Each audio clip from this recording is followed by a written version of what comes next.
ดีกว่าให้มันพาเรากิเลสมัวเมาพาหัวให้สิ้นอย่าเสียดายอยู่ภายให้มันยามมีเอากินหัวใจเราสิ้นที่ทิ้งไปตามท้อง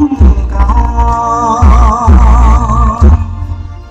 องค์พระสัมมาเมตตาสอนสั่งฟังไว้ให้ดีสติเรามีปัญญาคงมันหยุดยั้งใจและกายไม่ให้ฟุ้งซ่านเชื่อคำพระโพธิญาณจงประหารกิเลสทิ้งไปโกรธกันเกลียดกันใจนั้นมันให้รุ่มร้อน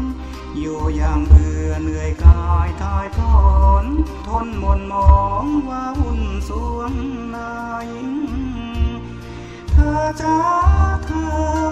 หยุดคิดสักนิดได้ไหมเปลี่ยนเกลียดโกรธมาให้อภัยที่เลวร้ายกลายเป็นดีแน่ฆ่ามันให้ตายจากใจดีกว่ามาทรมานกิเลสเผาผลาญทุกวันจนแย่สิ้นลมไปสู่ทางอบายแน่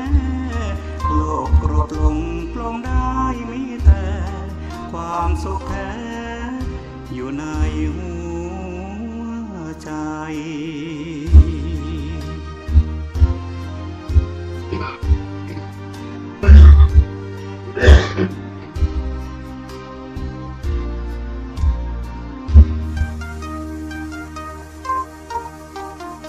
ฆ่ามันให้ตายจากใจดีกว่ามาทรมานกิเลสเผาผลาญทุกวันจนแย่สิ้นลมไปสู่ทางอบายแน่ๆโลกโกรธลงปลงได้มีแต่ความสุขแท้อยู่ในหัวใจ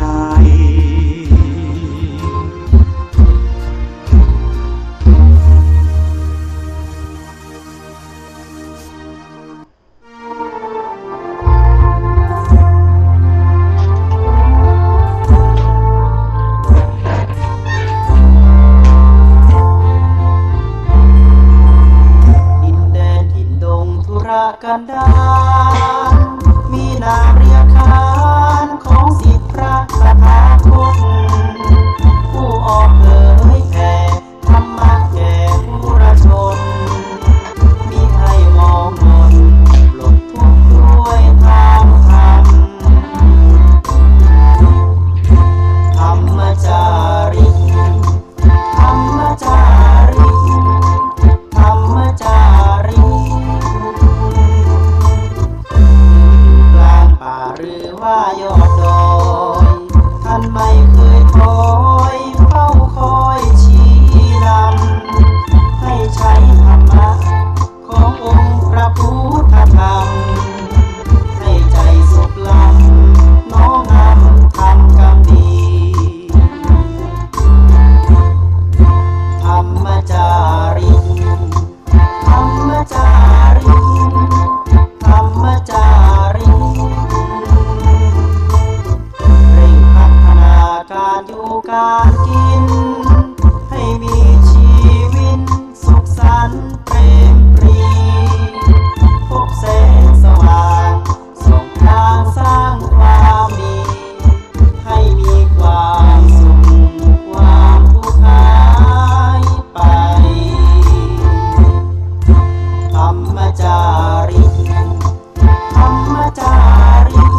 จาริกธรรมจาริกธรรมจาริกธรรมจาริกธรรมจาริกธรรมจาริกธรรมจาริก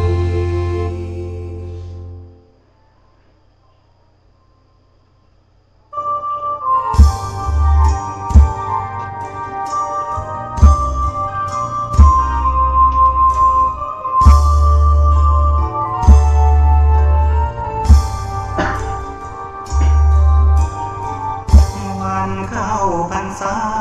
เรามาร่วมใจเลิกดื่มสุราเมรัยถวายเป็นพุทธบูชาทุกสิ่งเสพติดทำลายชีวิตทั้งใจวาจาผิดศีลข้อที่ห้าสาเหตุให้เกิดเหตุภัยใช้สติไตรตรองให้ลองคิดดูเหล้ายานั้นคือศัตรูก็กินทรัพย์สินภายในทำร้ายครอบครัวไร้ความสุขลูกเมียทุกใจเงินทองที่หามาได้สลายไปกับน้ำเมาตั้งจิตอธิษฐานสาบานไว้ว่าวันเข้าพรรษาเลิกราแล้วนะเข้าวัดทำบุญกันเถิดพวกเราให้พระขัดเกลากิเลสเบาบางหลวงพ่อเจ้าคุณท่านคอยห่วงใยอยากเห็นครอบครัวสดใสปลอดภัยในทุกอย่างเลิกเมาแล้วขับไม่ถูกจับปรับให้เสียสตางค์อย่าปล่อยตัวเขาเกี่ยวอ้างเสริมสร้างชีวิตครอบครัว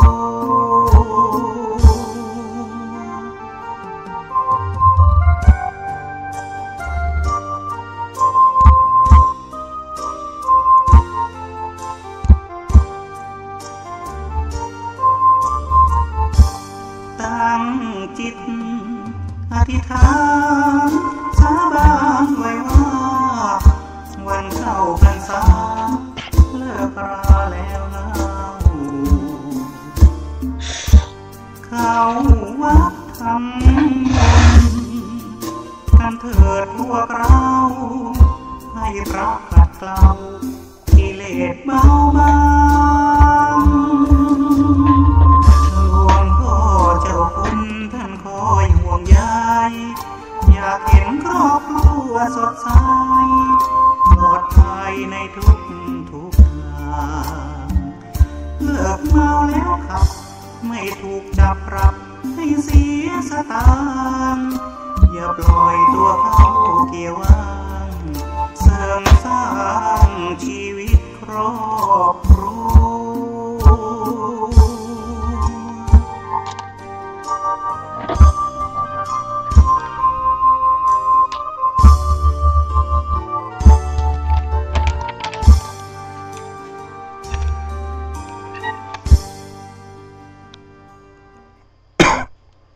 ขอถวายความเคารพพระมหาเถรานุเถระครูบาอาจารย์เจ้าจุตนจุองค์ขอเจริญสุขเจริญธรรมได้บังเกิดมีกับบรรดาท่านสาธุชนท่านผู้ฟังทางสถานีวิทยุกระจายเสียงพระพุทธศาสนาแห่งชาติและสังคมขึ้นเพื่อการศึกษาพระพุทธศาสนาและวัฒนธรรมในระบบ FM 104.50 เมกะเฮิรตซ์เจ้าวันนี้เข้ากับผมมาตามภาพพระครูปัญญาสังฆการผู้ช่วยเจ้าอาวาสวัดศรีโสดาพระอารามหลวงได้มาประพบกับท่านผู้ฟังในรายการ เสียงธรรมวัดศรีโสดาอีกครั้งหนึ่งในวันจันทร์ที่8 ตุลาคมพุทธศักราช2561ในวันจันทร์ที่15ขอสุภาพอภัยวันจันทร์ที่15 ตุลาคมพุทธศักราช2561ก็ถือว่าเป็นเจ้าที่เป็นมังกรเดือนเกี่ยงออก6 ค่ำในวันนี้ศรัทธาสาธุชนท่านทั้งหลายก็ได้ผ่านการเข้าพรรษามาในพรรษาปีนี้ก็ได้บำเพ็ญกุศลทานในการทำบุญเทศกาลเข้าพรรษาอีกไม่กี่วันก็จะหมดฤดูการของการเข้าพรรษาในช่วงฤดูฝนแต่ว่าการที่เป็นเจ้าพุทธการทำบุญฮือทานก็ยังบำเพ็ญกันไปตลอดกาล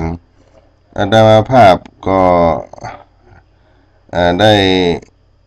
เดินทางไปในสถานที่ต่างๆซึ่งเป็นภาระหน้าที่ของงานพระธรรมจาริกหลายแห่งหลายที่ก็ได้มาพบกับท่านผู้ฟังหลายครั้งหลายคราบางครั้งก็เกิดอาพาธอย่างการเจ็บการป่วยการเป็นไข้เป็นหวัดอย่างปัจจุบันนี้ก็เพิ่งได้หายจากการไข้การป่วยเล็กน้อยแต่ก็ยังมากึดตึงลำเพิงถึงท่านผู้ฟังในรายการอยู่ก็ฉันยาฉันน้ำร้อนน้ำอุ่นเพื่อประทังหรือบรรเทามีเรี่ยวมีแรงขึ้นมาได้พบกับท่านผู้ฟังก็ขอสุมาภัย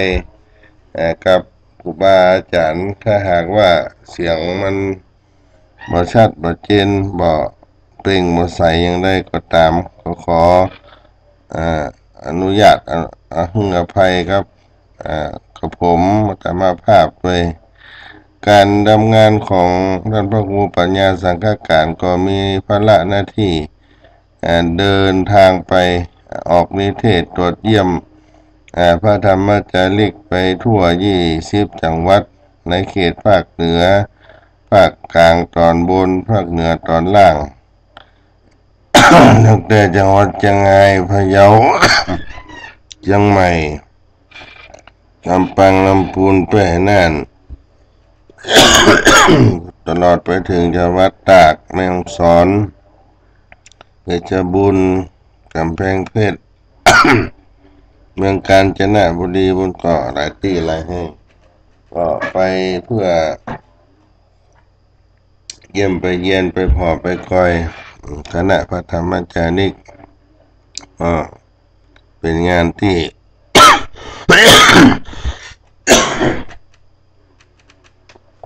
มี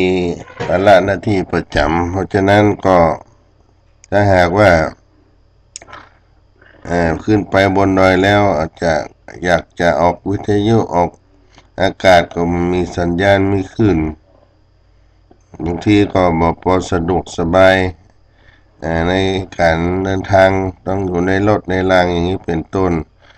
ก็งานที่ได้ทำไปก็เพื่อเผยแผ่พระพุทธศาสนาแก่ชนถิ่นทุรกันดารญาติโยมเพื่อพี่น้องชาวเขาที่อยู่ป่าอยู่ดอยที่เป็นเส้นทางที่ห่างไกลก็ได้เดินทางไปเพื่อเผยแผ่งานพระศาสนาเพราะฉะนั้นเมื่อเดินทางมาถึงวัดศรีโสดาก็จะต้องมีภาระหน้าที่ช่วยการช่วยงานทางวัดแถมก็เป็นงานที่ ได้ทำกันทุกรูปทุกองค์ในงานของพระธรรมจารีกอย่างที่ผ่านมาเมื่อกี้วันนี้ก็ได้เดินทางไปที่อำเภออมก๋อยและก็อำเภอแม่เสลียงก็มีงานช่วงนี้เป็นช่วงประเพณีตาลสลากกพัดซึ่งสืบต่อเนื่องกันจากงานบุพเพตพีการทำบุญฮื้อตาลไปฮื้อครับผู้ที่ล่วงรับขันเรียกว่า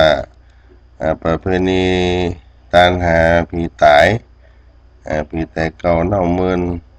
ประเพณี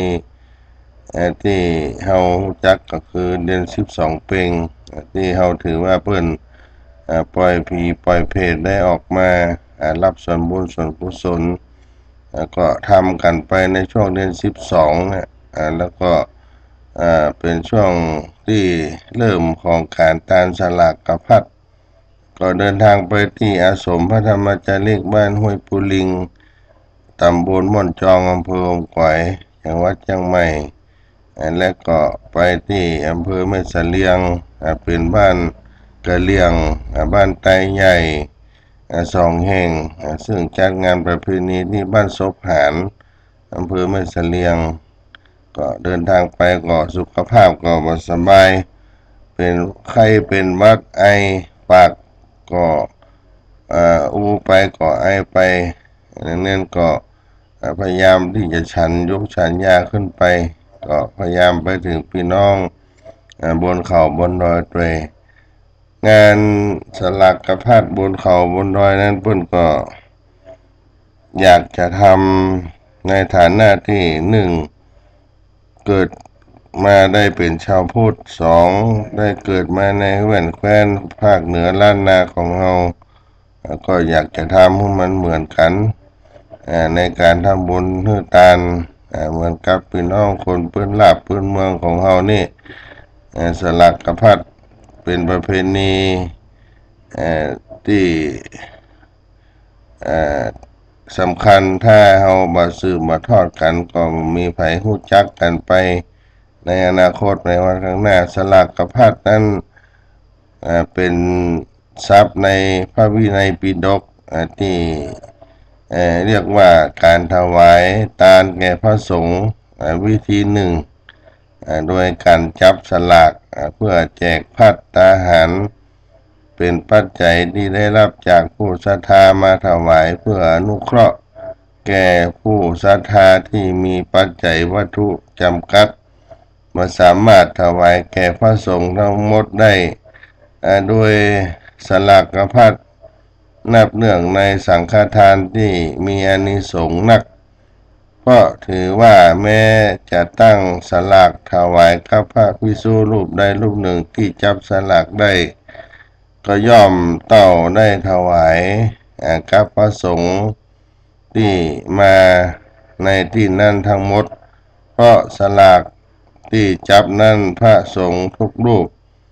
ในอารามนั้นมีสิทธิ์ได้นอกจากนั้นสลากกพัดก็ยังเป็นหลักฐานในพระวินัยที่พระพุทธเจ้าได้ทรงวางไว้เพื่อสร้างจิตสำนึกความเทียมเท่าและสร้างความเป็นอันหนึ่งอันเดียวแก่คณะสงฆ์การถวายโดยอุทิศให้แก่สงฆ์โดยอุทิศเป็นพระเดียงสงฆ์มาได้ระบุเฉพาะว่าจะถวายรูปได้รูปหนึ่งการถวายสลากกพัดแม้พระจะจับได้ถวายแค่รูปเดียวเขาก็ถือว่าพระสงฆ์ที่มารับถวายนั้นเป็นพระที่ได้รับมอบหมายจากสงฆ์ทั้งหมดทั้งมวลก็นับเป็นมหาทานเป็นสังฆทานที่สมบูรณ์เช่นกันในบ้านไทยเมืองไทยเฮานั้นการทำบุญสลากกพัดโดยเฉพาะทางภาคเหนือนี่ประเพณีตาลสลากเรียกว่ากวยสลากตาลสลากกพัดกวยสลากกินสลากเหล่านี้ก็ได้ปฏิบัติกันดังที่ได้กล่าวมาตั้งแต่เดือน12เหนือเนี่ยไปออกมาถึงเดือนเดือนเกียงโดยประมาณบางทีก็อาจจะถึงเดือนก็มี แต่ก็สาเหตุได้ถือปฏิบัติกันมาในช่วงที่เราได้ทำให้ทำนาเสร็จแล้วได้พักได้ผ่อนพระสงฆ์ได้จำพรรษาอยู่ในวัดในวาได้อยู่ร่วมกันเป็นคณะเป็นหมู่และก็ประการหนึ่งในพืชพันธุ์ธัญญาหารผลละหมากรากไม้ต่างๆก็อุดมสมบูรณ์ที่ได้เกิดประเพณีนี้ขึ้นดูตั้งกินดูตั้งตาลเป็นว่ากันอย่างนั้นถ้าหากว่าการได้ทำบุญถวายสลักพระก็ถือว่าเป็นงานใหญ่งานที่ได้ช่วยกันหลายฝ่ายหลายด้านบางวัดถ้าตั้งทำประเพณีเวสสันดรก็จะยุดสลักพัดถ้าปีไหนตั้งสลักพัดก็มาได้ตั้งทำหลวงอย่างนี้ก็จะมีอยู่สองประการการทำบุญที่อาตมาภาพได้ขึ้นไปบนเขาบนดอยอย่างเช่นบ้านห้วยปูลิงที่ผ่านมาในตำบลม่อนจองก็มีพี่น้องมูเซอร์พี่น้องกะเหรี่ยงพี่น้องคนเมืองพี่น้องสถานที่อยู่ไปตั้งใต้อำเภอก่อยเรียกว่าเมืองตื่นหลวงในอดีตเป็นเมืองตื่นก็มีประมาณ20 กว่าวัดพระสงฆ์ก็ประมาณ30 กว่ารูปได้มารับที่นั่นก็เป็นหมู่บ้านกะเหรี่ยงที่อยู่เป็นศรัทธาประจำวัดพระธรรมจารีกห้วยปูลิงประมาณ3 ย่อมก็มีแรงศรัทธามีวัดสถานป่าคาพฤกษารามวัดจอมหมอกวัดมูเซอร์ปากตางวัดป่าคาวัดเมืองตื่นน้อยตื่นหลวงป่าคานาไข่ห้วยไม้หกอย่างต่างๆนี่ก็มาร่วมกินร่วมทานด้วยกันก็เกิดขึ้นในวันที่13ที่ผ่านมา13 ตุลาคม 2561เสร็จจากที่นั่นแล้วก็เดินทางเข้าสู่จังหวัดแม่ฮ่องสอนที่อำเภอแม่เสลียงก็เป็นหมู่บ้านหนึ่งที่อยู่ในเครือข่ายของงานพระธรรมจารีกอาตมาภาพก็ได้ไปในช่วงบ่ายของวันที่13ก็ไปถึงอำเภอแม่เสลียงประมาณ 19:00 เดินทางไปก็ไปแวะที่วัดศพหารดูเหตุการณ์เพื่อนได้จัดสถานที่อย่างต่างๆที่ได้ไปร่วมงานในฐานะหนึ่งเป็นพระธรรมจารีกประจำจังหวัดแม่ฮ่องสอน2ก็เป็นสหธรรมที่ได้ร่วมงานกันศรัทธาในบ้านศพหารนั้นได้มีโอกาสได้มาร่วมงานวัดศรีโสดาอยู่บ่อยครั้งก็ได้เดินทางไปพบกันพอสมควรก็เดินทางเข้าไปถึงบ้านแม่ตอบเหนือซึ่งเป็นอาสมพระธรรมจารีกมีท่านพระครูอนุยุทธธรรมทัตท่านตุวาจันเต็งได้เป็นเจ้าอาสมก็ไปนอนพักที่อาสมพระธรรมจารีกบ้านแม่ตอบเหนือนั้นได้สนทนาธรรมเจรจาสาธุการในการทำงานมีพระเจ้าพระสงฆ์ อยู่จำพรรษาที่วัดพระธรรมจารีกอยู่4 รูปซึ่งท่านพระครูอนุยุทธธรรมทัตท่านครูบาจันเต็งนั้นก็อายุพรรษาก็นักมาถึง85 ปีแล้ว85 ปีก็ยังเป็นพระธรรมจารีกอยู่กับพี่น้องกะเหรี่ยงบ้านไม่ตอบเหนือที่หั่นก็ได้สนทนาธรรมกันในช่วงภาคค่ำแล้วก็ภาคเจ้าได้ฉันพระทหารเจ้าร่วมกันที่วัดพระธรรมจารีกไม่ตอบเหนือก็ได้ทำภารกิจเสร็จแล้วก็เดินทางเข้ามาที่บ้านศพหารก็มาพัก สนทนาธรรมกันก็มีท่านพระครูอนุสิทธิ์รัตนคุณเจ้าคณะตำบลบ้านกาดได้มาสนทนาธรรมกันคณะสงฆ์จากแม่ลาหลวงแม่ลาน้อยจากแม่เสลียงเปิดเป็นหัววัดต่างๆก็แห่ต้นหัววัดเข้ามาถวายเป็นตันในวัดโสภารสถานที่แห่งนั้นก็ได้ประพบกับครูบาอาจารย์หลายตนหลายองค์ที่ได้มาเป็นปฏิฆะเป็นผู้ได้มารับเอาส่วนฐานะทายกที่ได้มาถวายเพราะฉะนั้นก็ได้ไปโปรดกับศรัทธาญาติโยมเพิ่นได้อาราธนาเป็นองค์แสดงพระธรรมเทศนาที่บ้านโสภารเรื่องอานิสงส์สลักพัดก็ถือว่าการทำบุญสลักพัดนั้นได้มีโอกาสได้ไปแสดงธรรมให้กับ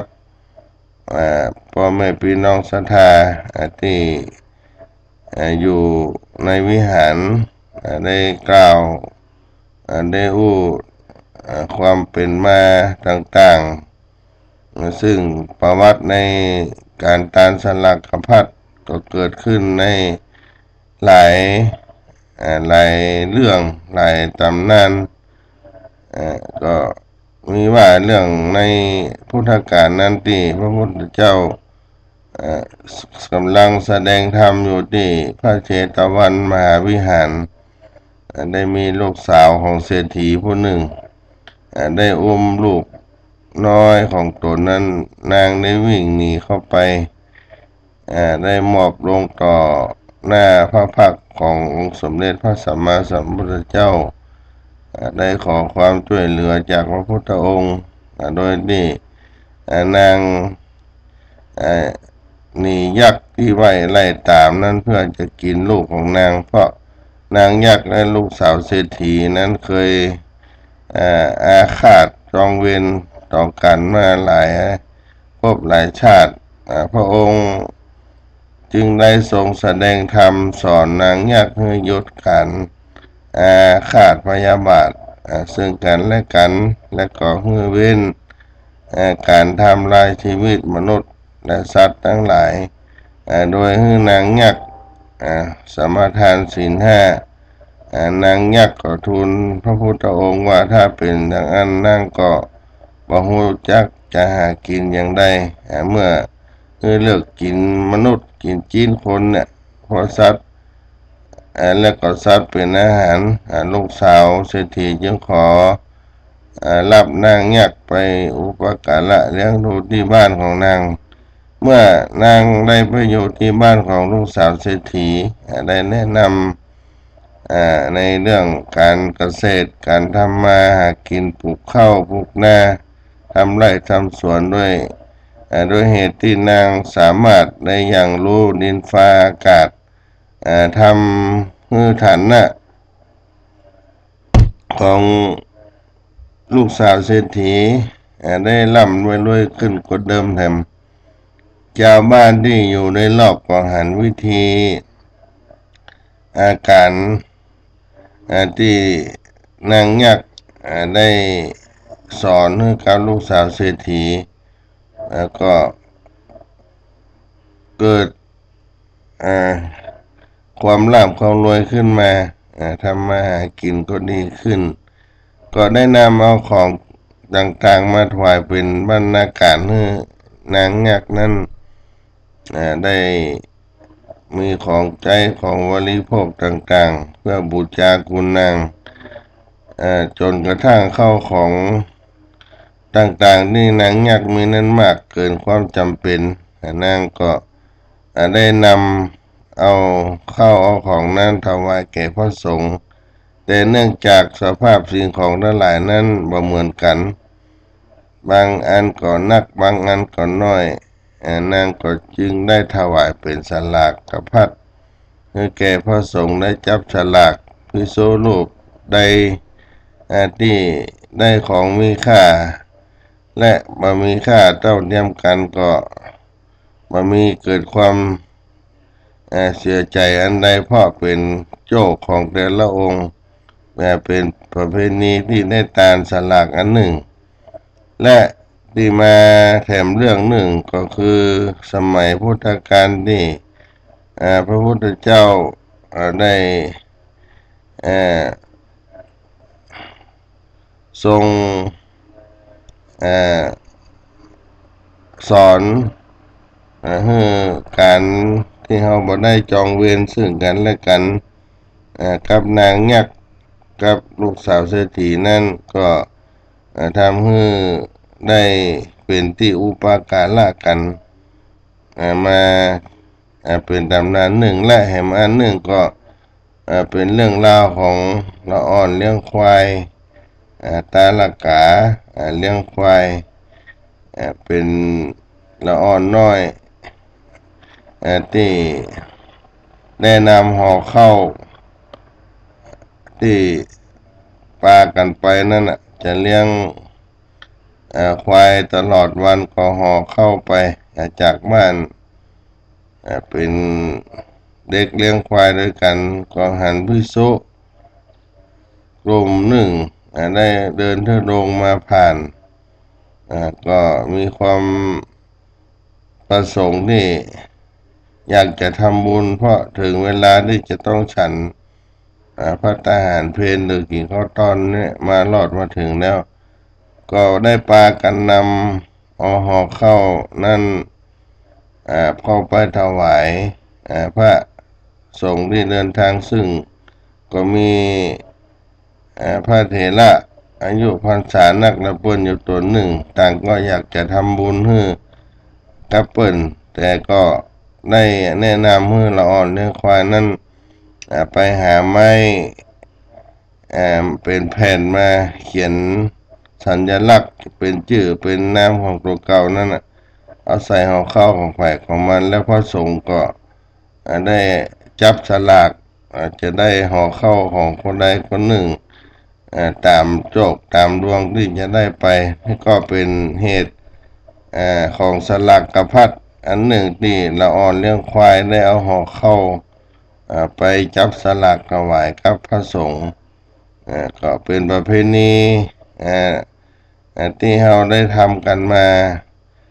อันนี้สงฆ์ก็ทำให้เราได้ทำบุญแล้วก็ถือว่าพระสงฆ์ทั้งหลายทั้งปวงนั้นมีสิทธิ์ที่จะได้รับของทานของเราทั้งหมดแล้วก็ถือว่าเป็นอานิสงส์ที่นักที่เราได้ทำกันในช่วงเทศกาลเพราะว่าพระเจ้าพระสงฆ์ที่ได้มานั้นก็เป็นพระที่ได้มีสิทธิ์เทียมเท่าที่จะได้รับเอาของกินของทานของเราที่เราจะต้องทำบุญแห่งนั้นก็เป็นประเพณีที่ได้ไปร่วมกับศรัทธาพี่น้องบนภูเขาที่อยู่ห่างไกลจากความเจริญบางที่บางแห่งก็จะต้องเดินเท้าต้องใช้รถแต่ช่วงเนี่ยหน้าฝนญาติโยมรถรางที่จะขึ้นไปก็ต้องใช้รถที่แข็งแรงมีโฟขึ้นไปหนทางลำบากก็เป็นประเพณีอันหนึ่งที่ไม่ช่วยกันสืบสานให้กับพี่น้องเจ้าเขาบนดอยให้เปิดได้มีโอกาสได้สร้างบุญบารมีเหมือนกับพี่น้องบนพื้นราบของเราที่ได้จัดการจัดงานกันเปิดก็อยากทำบุญทำทานก็เกิดขึ้นไปทั่วสันดอยไปหลายที่หลายแห่งประเพณีอันดีงามอันนี้นะได้ไปปรากฏอยู่บนภูเขาตาม หมู่บ้านต่างๆก็ถือว่าพี่น้องบนภูเขานั้นได้มีโอกาสได้ร่วมสร้างบุญกุศลในการให้ทานเรื่องสลากพัดเป็นทานให้ได้ปรากฏเกิดขึ้นในบนเขาบนดอยอาตมาภาพก็ได้นำเอาสามเณรน้อยขึ้นไปในบนเขาเพื่อได้ไปเป็นองค์แสดงธรรมแต่ก็เป็นสามเณรกะเหรี่ยงเนาะได้ขึ้นไปโปรดศรัทธามีโอกาสได้ไปแสดงธรรมอานิสงส์สลากพัดให้พี่น้องบนเขาได้สดับรับฟังก็เพิ่นก็ปลื้มอกปลื้มใจแล้วก็ได้มากินมาทานร่วมบุญบารมีกับการทำบุญในวัดในวาเพราะฉะนั้นก็เป็นการเผยแผ่งานพระศาสนาที่ได้ขึ้นไปโปรดกับบรรดาศรัทธาญาติโยมก็ให้บุญกุศลนั้นได้เกิดขึ้นกับพี่น้องศรัทธาอีกประการหนึ่งเพราะฉะนั้นในการทำบุญให้ทานสลากพัดก็จะถือโอกาสให้พี่น้องศรัทธาได้รับฟังธรรมของสามเณรน้อยๆที่เป็นลูกเป็นหลานพี่น้องกะเหรี่ยงที่ได้ไปแสดงธรรมในบนเขาบนดอยกับบรรดาผู้เป็นทายกทายิกาได้มาร่วมกินร่วมทานกันในอาสมพระธรรมจาริกแต่เสียงธรรมนั้นอาจจะชัดบัดชัดจะได้ก็เป็นการนำขึ้นมาได้รับฟังกับญาติโยมในช่วงที่ได้ขึ้นไปทานสลากพัดก็จะให้พี่น้องศรัทธาได้รับฟังสเล็กสน้อยเป็นสำนวนธรรมเมืองตัสสะภะคะวะโตอะระหะโตสัมมาสัมพุทธัสสะเอกาสมิกิลาสมัยสัทธะสวัสดิยังวิระหะโตเจตาวะเนอนาถปิธิกาสะอารัมเมจันตปตุมาวดีอารัพะอิมังชาตากังกาเทสิติสัทธาโวดุระปุริสัตตังทั้งหลายสัทธาสัพพัญญูพระพุทธเจ้าตนเป็นปิ่นเกล้าที่โลกาจารย์เมื่อยังอยู่ทรมานอยู่ในปัจเจตวันอนาถา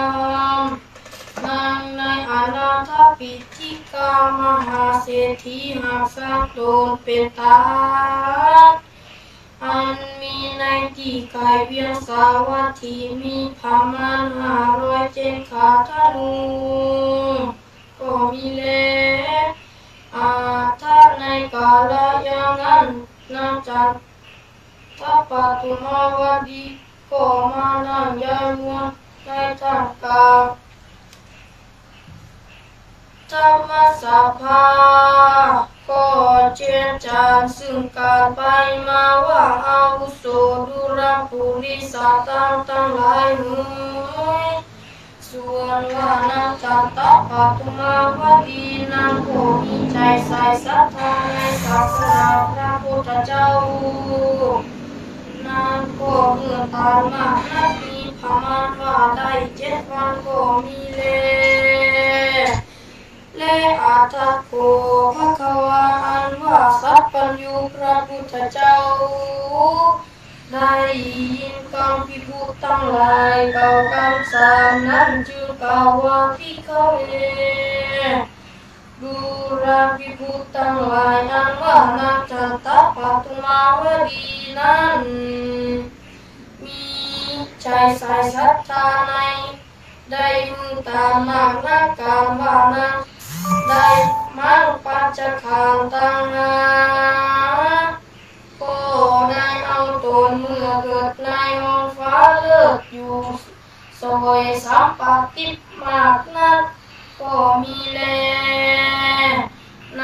กาลเมื่อก่อนก็ยังเคยมีและพระพุทธเจ้าเก่ากันนั้นเร็วก็เก่าตรงนี้ภาควาอยู่บ่อปากนั่นแล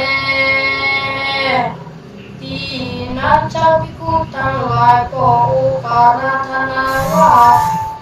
พระพุทธเจ้าเทศนาธรรมก็มีนั่นแลสัทธาอันว่าสัพพัญญูพระพุทธเจ้าจักนำเอา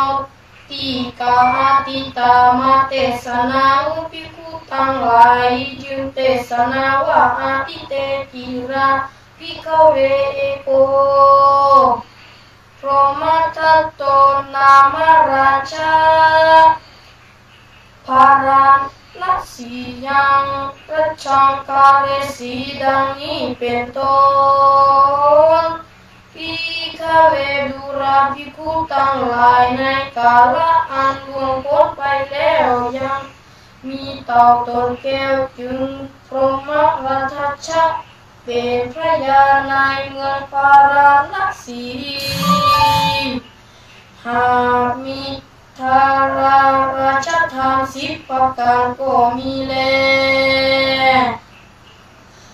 ถ้าในกาลนั้นยังมีหญิงผู้หนึ่งชื่อว่านางจันตปทุมาวดี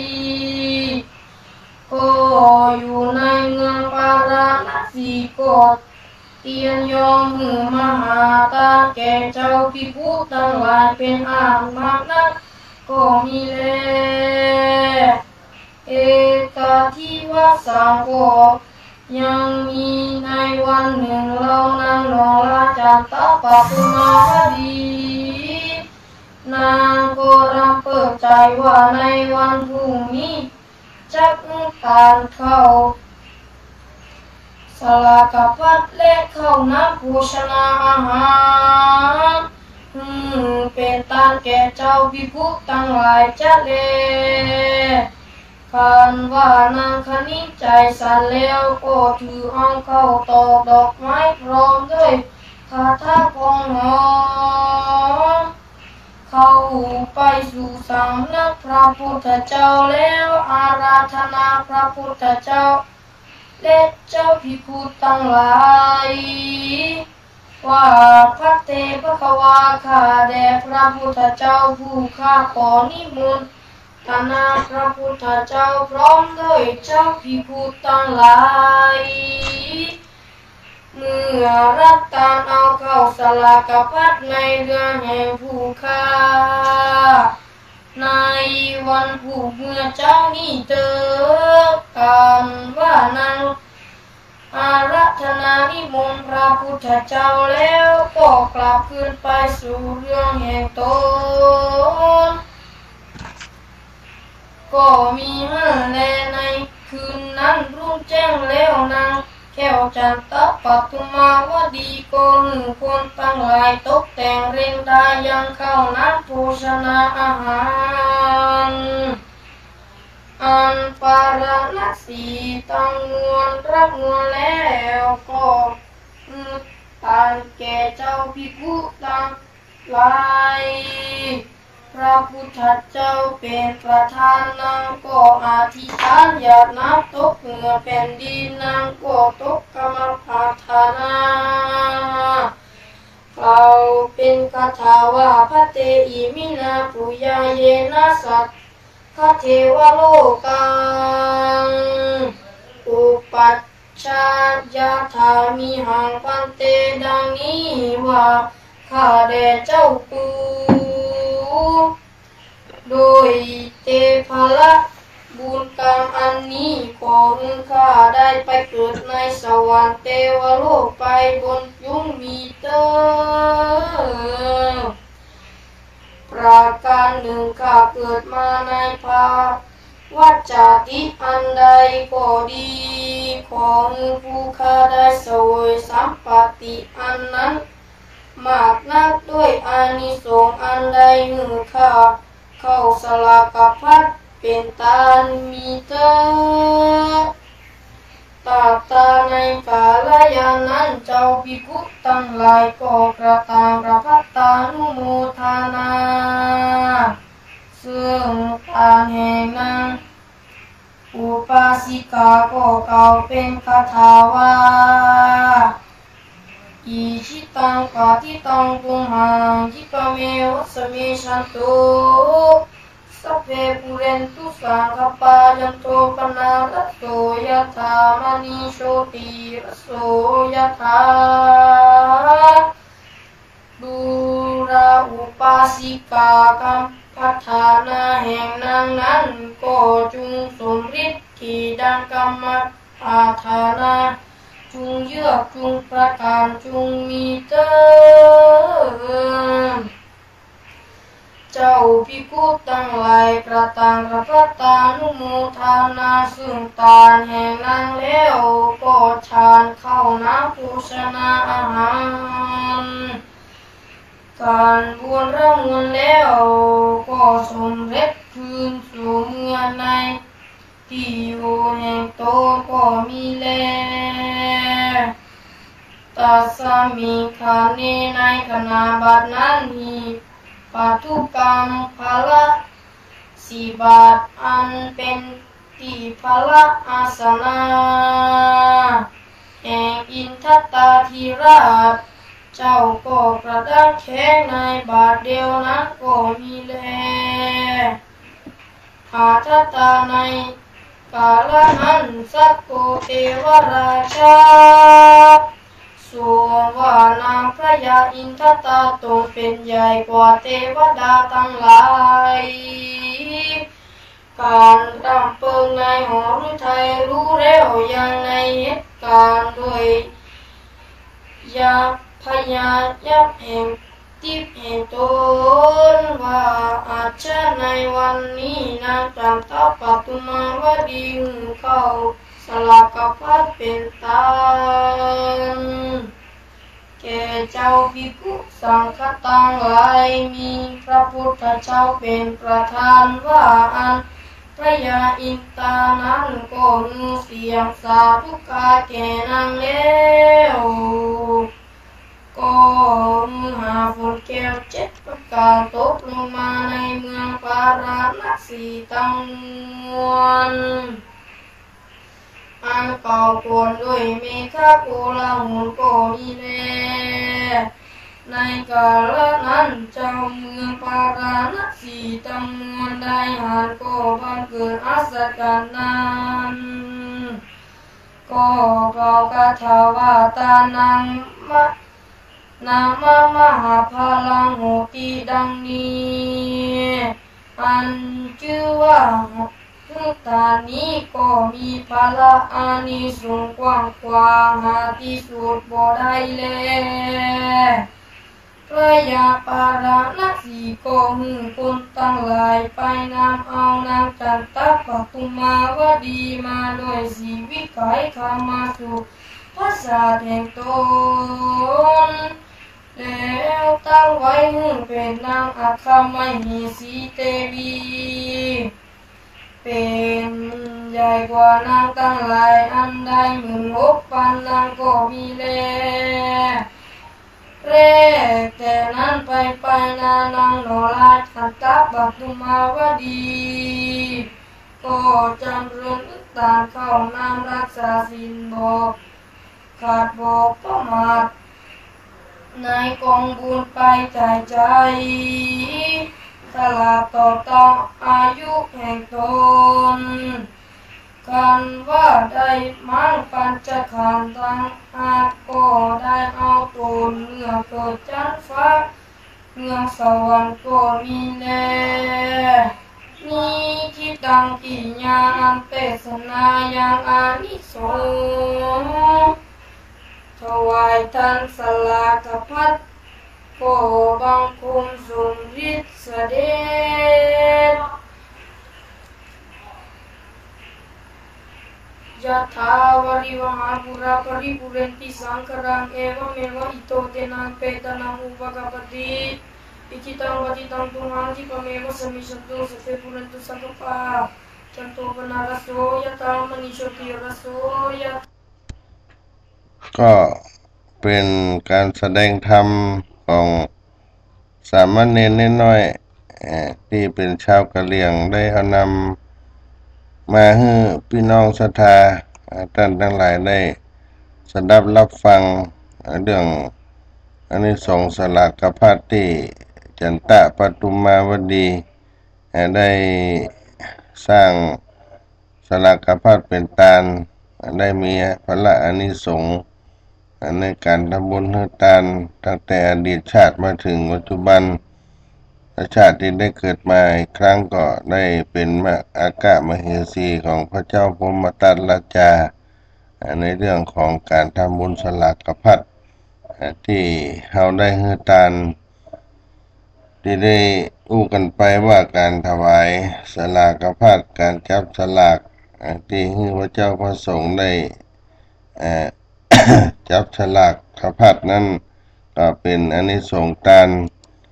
ที่ถือว่ามหาทานเพราะเราบ่ได้เฉพาะเจาะจง